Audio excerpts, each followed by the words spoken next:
چڑیا اور جگنو۔ امی جان، آج ہمیں کوئی کہانی سنائیں۔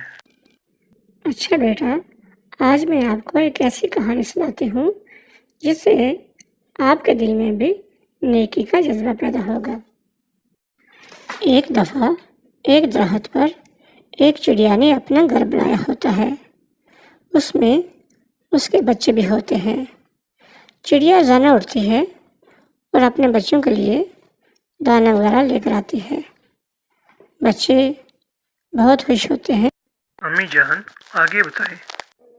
پیارے بچوں، کئی دن اسی طرح گزر جاتے ہیں۔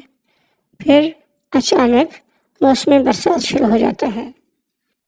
اب چڑیا کو اپنے بچوں کی بہت فکر ہو جاتی ہے۔ وہ دانا لینے کے لیے زیادہ دور نہیں جاتی۔ وہ قریب سے ہی دانے وغیرہ لے کر آتی ہے اور اپنے بچوں کو کھلاتی ہے۔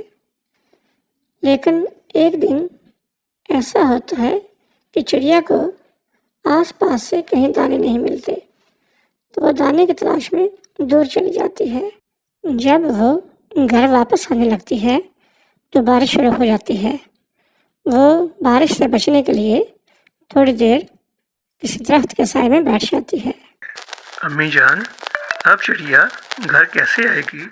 بارش تھم جاتی ہے، لیکن اب چڑیا بہت اداس ہو جاتی ہے اور پریشان بھی ہو جاتی ہے، کیونکہ اندھیرے میں اسے اپنے گھر کا راستہ نظر نہیں آ رہا ہوتا۔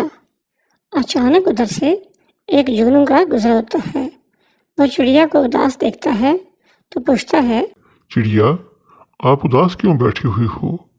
چڑیا کہتی ہے، بھائی جگنو، اندھیرا ہو گیا ہے اور میں اپنے گھر کا راستہ بھول گئی ہوں۔ جگنو کہتا ہے، بھائی چڑیا، ایسا کرو، میں آگے آگے اڑتا ہوں اور آپ میری روشنی میں میرے پیچھے پیچھے آ جاؤ۔ چڑیا بہت خوش ہوتی ہے۔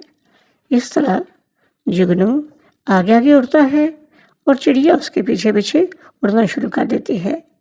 امی جان، پھر کیا ہوتا ہے؟ تھوڑی دیر میں چڑیا کا گھر آ جاتا ہے اور وہ اپنے بچوں کو دیکھ کر بہت خوش ہوتی ہے۔ بچوں، دیکھو، جگنو کی اس چھوٹی سی نیکی کی وجہ سے چڑیا اپنے گھر پہنچ جاتی ہے۔